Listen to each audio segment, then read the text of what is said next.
नमस्कार. यशाचे रहस्य. प्रत्येक व्यक्ती स्वतंत्र आहे, स्वतःची मालक आहे. त्याने कुठले काम करायचे आहे ते त्यानेच ठरवायचे आहे. दुसऱ्याच्या इशाऱ्यावर न नाचता स्वतःचा जीवनक्रम स्वतःच ठरवला पाहिजे.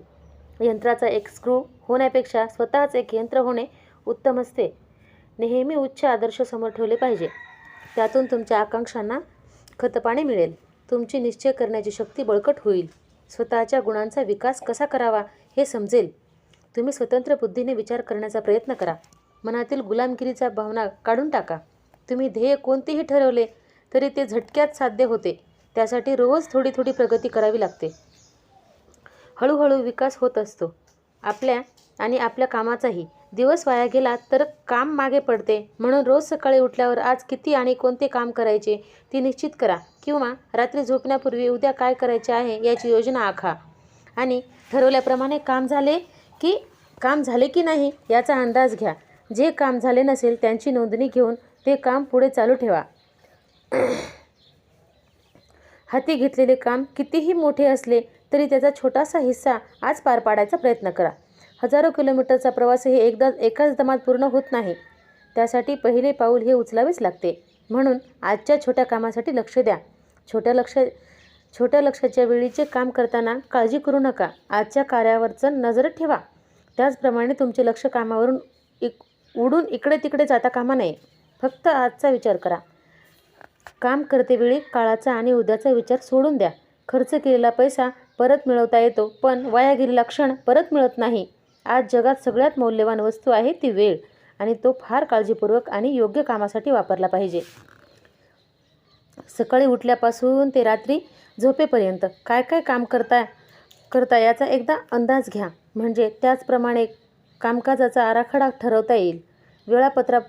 वेळापत्राप्रमाणे काम केले तर तुमचा वेळ वाया जाणार नाही. ज्याला यश मिळायचे आहे त्याच्याकडे 2 गोष्टी असायला पाहिजे. एक म्हणजे वेळेसाठी घड्याळ आणि दुसरे म्हणजे डायरी. त्या डायरीमध्ये रोजच्या कामाची नोंद करा. कोणाला भेटायचे आहे, त्या व्यक्तीला किती वेळ द्यायचा आहे, या गोष्टी त्यामध्ये लिहा. म्हणजे वेळ वाया जाणार नाही. तुमच्या मनात आकांक्षा नसेल, जबाबदारी पेलण्याची इच्छा नसेल, आरामाचे आयुष्य आवडत असेल, व्यवसायातील देणी, कर्ज यांची काळजी दुसऱ्यांनी करावी असे विचार असतील तर तुम्ही वैभवाची, भरभराटीची आशा सोडली पाहिजे. जबाबदारी पेलणे आणि आत्मविश्वास या 2 गुणांबरोबर यश मिळायलाच स्वातंत्र्याची भावना हवी. स्वतंत्र वृत्ती हवी. स्वतःवर विश्वास ठेवायला घाबरू नका. स्वतःच्या योग्यतेविषयी शंका घेऊ नका. मनात सतत नव्या विचारांना जागा द्या. आत्मविश्वास ही मानसिक गोष्ट आहे. तो मनात उत्पन्न करता येतो, आणि एकदा का मनात आत्मविश्वास उत्पन्न झाला की तुमच्यातले गुण तो बाहेर काढतोच. यशाचे आणखी एक मोठे रहस्य म्हणजे तुमचे जे काम करतात ते आनंदाने करा. ज्याला स्वतःच्या उदरनिर्वाहाचे काम आवडते तो उत्साही असतो. त्याचा चेहरा चमकतो. त्यांच्या चेहऱ्यावर प्रसन्नता दिसते. तुम्ही जे काम करता ते कसे करता यावर तुमचे कामातले यश अवलंबून आहे. मन घाबरून काम करू नका. कामाचे ओझे वाटू देऊ नका. आनंदाने केलेले काम असले की त्यातून उत्साह वाढतो आणि ते अगदी चोख होते. ज्याला आपले काम आवडत नाही तो एक प्रकारे आपला दुबळेपणाच जाहीर करतो. माणसाच्या स्वभावामध्ये कोणत्याही परिस्थितीशी जुळवून घेण्याची कसब आहे, पण हा गुण वापरणारे फार कमी लोक आहेत. बहुसंख्य लोकांचे मन आपल्या कामात स्थिर होत नाही. ते वेठबिगाराप्रमाणे काम करतात. तुम्ही निश्चय करा की जे काम तुम्ही करत आहात त्यात तुम्ही तुमची सर्व शक्ती वापरून मन लावून काम केले पाहिजे. तुम्ही विजयी व्हायला वेळ लागणार नाही. पाट्या टाकल्याप्रमाणे काम कराल तर तुम्ही सामान्यच राहाल. माणूस आपले काम ज्या भावनेने करतो त्यालाच महत्त्व आहे. त्यातूनच त्याला त्याचे ध्येय गाठता येते. काम कुरकुरत केल्यामुळे त्यांच्यात तुमचे मनच नसते. ते चांगले होत नाही, रखडतच होते, निष्कर्ष दर्जाचे होते. असे काम करणे म्हणजे स्वतःचा अपमान करणे आहे.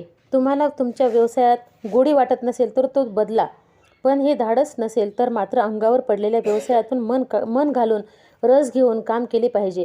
जो कामात रस घेतो त्याला कामातही सौंदर्य दिसते. आणि महत्त्वाचे म्हणजे दुसऱ्याची नक्कल करून कधी यश मिळत नाही.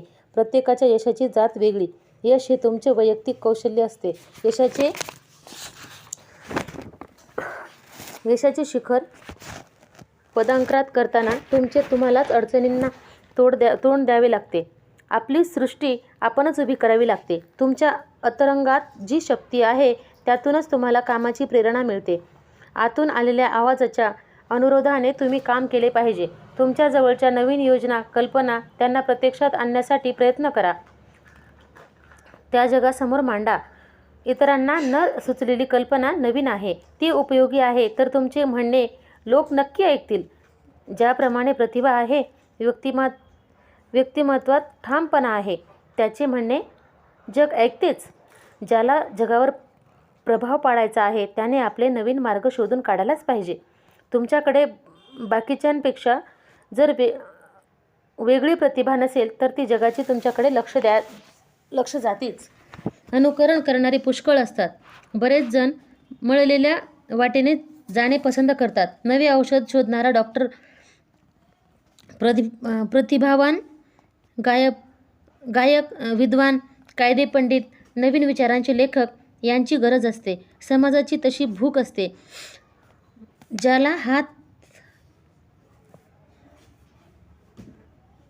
ज्याला या जगात पुढे जायचे आहे त्याने दुसऱ्याची नक्कल करू नये. स्वतःचा रस्ता स्वतःच तयार करावा. तुमची प्रतिभा लहान सहान कामातही दिसून येते. जे काम कराल त्यावर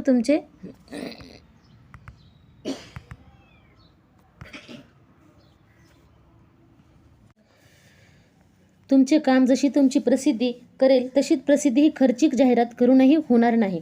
जुन्या पद्धतीचे, जुन्या विचारांचे अनुकरण करू नका. जग बदलत आहे. सर्वच गोष्टींमध्ये सुधारणा होते आहे. अशा वेळी तुम्ही जुन्या तंत्राला चिकटून राहिलात तर तुम्ही जगाच्या मागे पडाल. अद्याप दुकानातच जाण्याची ग्राहकाची प्रवृत्ती असते. त्याला माहीत असते की तिथेच नवीन फॅशनच्या वस्तू मिळतील. प्रकारही खूप बघायला मिळतील. अशा अद्ययावत दुकानात विक्रेत्यांना पगारही भरपूर असतो. ग्राहकही तिथे खुश असतात. उच्च अभिरुचीचा ग्राहक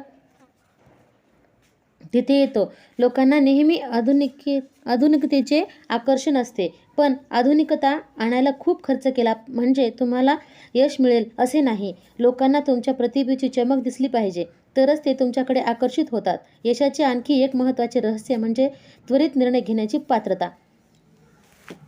सध्या आपले जीवन फारच गतिमान झाले आहे. बदल हा आजच्या जीवनाचा स्थायी भाव झाला आहे. कालची परिस्थिती आज नसते. सर्व गोष्टी झपाट्याने बदलत आहेत. त्यामुळे संसारात, व्यवसायात, धंद्यात, अगदी शिक्षणाच्या वाटेवर जे निर्णय घ्यावे लागतात ते ताबडतोब घ्यावे लागतात. पूर्वी निर्णय सावकाश घेतले तरी चालत असत. जो थांबला तो संपला, अशी आजची परिस्थिती आहे. लोक बुद्धिमान असतात. त्यांच्या अंगात अनेक प्रकारच्या कला असतात, पण निर्णय घेण्याचे सामर्थ्य नसते. त्वरित निर्णय न घेता आल्यामुळे अनेक हुशार लोक, कलाकार मागे पडतात. योग्य निर्णय आणि तोही कमी वेळेत घेता न आल्यामुळे अनेकांना खूप नुकसान सोसावे लागते. आयुष्यात यशस्वी होण्यासाठी मनाचा भक्कमपणा आवश्यक असतो. उद्योजक व्यावसायिकाला त्याच्या व्यवसायाची रूपरेषा त्याप्रमाणे आखावी लागते. एकदा रूपरेषेचा निर्णय झाला की त्याचप्रमाणे कार्यवाही करा. त्यामध्ये बदल करू नका. तुमच्या योजनेची निश्चयपूर्वक अंमलबजावणी करा. एकदा घेतलेल्या निर्णयाला खंबीरपणे चिकटून राहा. त्या निर्णयाच्या पूर्ततेसाठी वाटेल तितके कष्ट सोसण्याची तयारी ठेवा. निर्णय सतत बदलण्याने नुकसान होते. निर्णयाशी चिकटून राहा. तुम्हाला वाटेल निर्णय चुकीचा निघाला आणि नुकसान व्हायला लागले तरी ते चिकटून राहायचे हे कसे? तर हो, निर्णय घेताना खूप विचार करा, पण नंतर तो कठोरपणे अंमलात आणा. चुकीच्या निर्णयातूनही चुका कशा टाळायच्या हे शिकता येते, पण अशा अनुभवाची किंमत मोठी असते. म्हणूनच घेतलेल्या निर्णयाला चिकटून राहण्यातच शहाणपणा आहे. मोटारीचे प्रसिद्ध कारखानदार हेनरी फोर्ड यांनी तरुणांना सांगितले होते की सुरुवातीला तुम्ही छोटे निर्णय सावकाश घ्या. काही दिवसांनी ते जलद घ्यायला शिका. मग मात्र तुम्ही घेतलेल्या निर्णयाला चिकटून राहा. त्यात बदल करू नका. एक उदाहरण बघूया. तुम्हाला एकदा शर्ट किंवा ड्रेस घ्यायचा आहे. दुकानात जाऊन तुम्ही तो पसंत केलात. ड्रेस पसंत करायला अगदी 5-10 मिनिटे द्यायची ठरवली आहे आणि त्याप्रमाणे तेवढ्याच वेळात तुम्ही निर्णय घेतला आणि घरी आल्यावर तो शर्ट तुम्ही घालून पाहिला, पण त्याचा रंग तुम्हाला मनासारखा वाटत नाही. पण दुकानात तुम्ही निर्णय घेतला होता ना, मग आता तो निर्णय बदलू नका. जास्तीत जास्त काय होईल? आवडता शर्ट किंवा ड्रेस तुम्हाला काही महिने घालावा लागेल, पण त्याने तुमचे फारसे काही बिघडणार नाही. शर्ट निवडण्याच्या या निर्णयातून आणखी तो निर्णय तडीस नेण्यातून तुम्ही बऱ्याच गोष्टी शिकाल.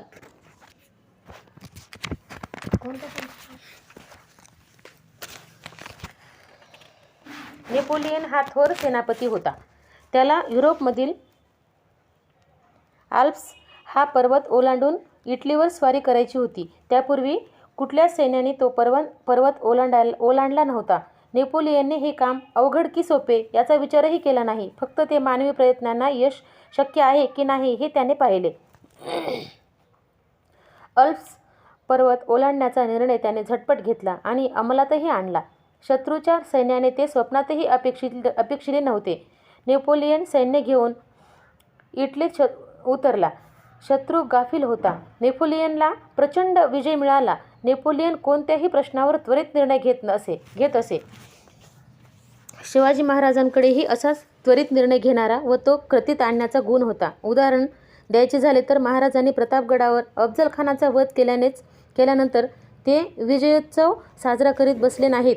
त्याच रात्री त्याने कोल्हापूरला प्रयाण केले.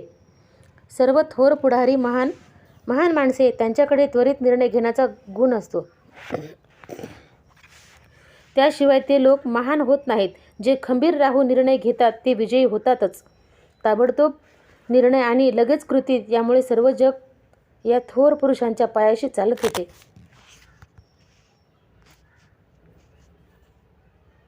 जेव्हा हे मोठे लोक निर्णय घेतात तो अंतिम असतो. निर्णय घेतल्यावर तो फेरविचार होत नाही.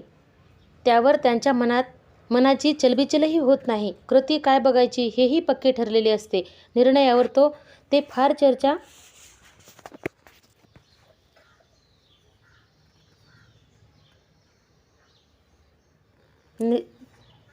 घेतात. तो अंतिम असतो. तो निर्णय घेतल्यावर त्यावर फेरविचार करतच नाहीत. त्यावर त्यांच्या मनात चलबिचलही होत नाही. कृती काय म्हणायची हेही पक्के ठरलेले असते. निर्णयावर ते फारच चर्चा करत बसत नाहीत. त्यांचे हे सामर्थ्य पाहून सामान्य माणूस चकित होतो. जो निश्चयी असतो तो ठामपणे हो किंवा नाही सांगतो. जे ठरवले आहे त्यांनाच चिकटून राहतो. म्हणूनच त्यांना लोकांचा त्यांच्यावर विश्वास बसतो आणि तो आयुष्यात यशस्वी होतो. आपल्याला काय पाहिजे हे त्याला माहीत असते आणि चिवटपणे तो त्या गोष्टीला चिकटून राहतो. या उलट अस्थिर मनाच्या माणसाला आपल्याला काय हवे असते समजत नाही. त्याच्या मनात चलबिचल होते आणि तो सतत निर्णय लांबणीवर टाकत राहतो. त्याच्या धरसोड वृत्तीने लोकांचा त्यांच्यावरचा विश्वास राहत नाही. एक काम पूर्ण होण्यापूर्वीच दुसऱ्याला हात लावतो. त्यामुळे त्यांच्या कोणी जबाबदारी टाकतही नाही. जो तरुण प्रगतीसाठी धडपडतो त्याने ठाम निर्णय घेण्याचा सराव करावा. त्याला फायदा होईल. आपल्याला नेमके काय हवे ते माहीत होईल. त्वरित निर्णय घेण्याचा गुण सरावाने विकसित करता येतो. उद्योजकांसाठी हा गुण फार महत्त्वाचा असतो. अनेकांना निर्णय करता येत नाही. इंग्रजीत एक म्हण आहे, you want to have the check and at it also. म्हणजे एकाच वेळी दोन्ही गोष्टी त्याला पाहिजे असल्या तरी काही साध्य होत नाही. तो समस्येचे पैलू निरनिराळ्या दृष्टिकोनातून तपासत बसतो आणि मग अर्धवट निर्णय होतो. त्यामुळे समस्या धड सुटतही नाही आणि आता हा मनुष्य टांगून राहतो. त्वरित निर्णय घेण्यामुळे वेळ, कार्यशक्ती वाचते. तो ताबडतोब निर्णय घेतो. त्याला परिस्थितीचे अचूक ज्ञान पाहिजे. निश्चयी माणूस एखाद्या गोष्टींसंबंधी अंतिम निर्णय घेतो त्यावर तो विषय मनातून फार हद्दपार करतो आणि आपले लक्ष पुढच्या गोष्टींवर केंद्रित करतो. जे लोक अनेक गोष्टी मिळवतात ते याचप्रमाणे एक एक विषय हातावेगळा करत जातात आणि आपल्या मनात फालतू विचारांचा योजनाचा कचरा साठवू देत नाहीत. तो आपले मन नेहमी आरशासारखे लख्ख ठेवतो. त्यामुळे निर्णयात गुंतागुंत कधीच नसते.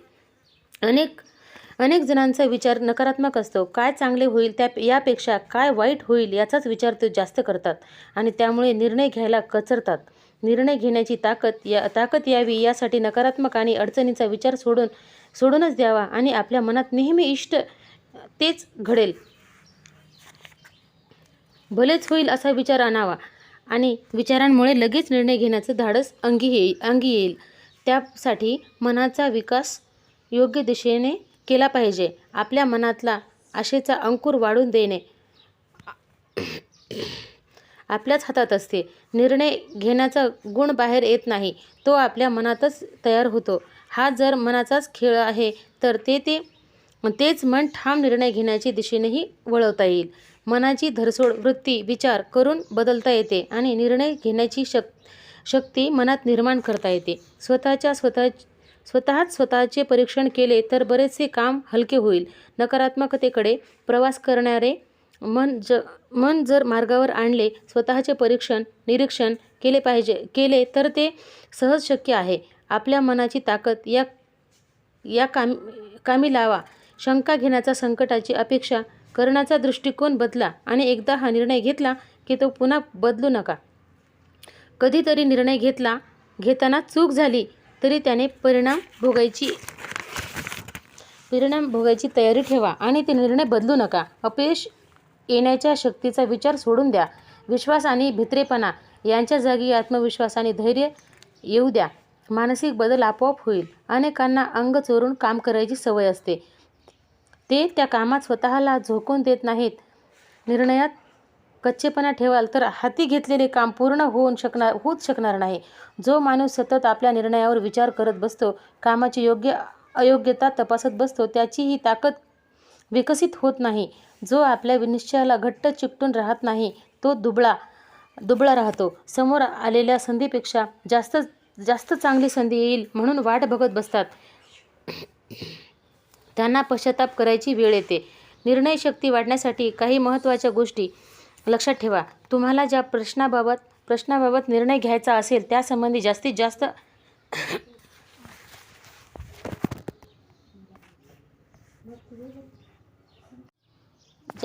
माहिती गोळा करा.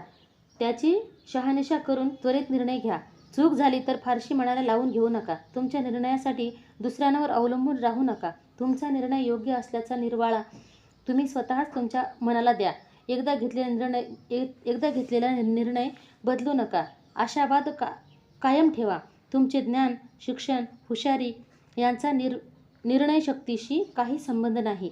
आपण परिस्थितीनुरूप निर्णय घेऊ शकतो असा स्वतःचा विश्वास असायला हवा. तशी खात्री हवी आणि घेतलेल्या निर्णयाला चिकटूनही राहिले पाहिजे. विश्वास ठेवा की तुमचा मेंदू कार्यक्षम आहे आणि तुम्ही कोणतीही समस्या योग्य रीतीने पाहू शकता. तुम्हाला समस्येचे खरे स्वरूप नीट समजलेले असते. अशा वेळी तुमचा निर्णय चुकणे शक्यच नाही. हा विश्वास तुमच्या मनात रुजवा. धन्यवाद.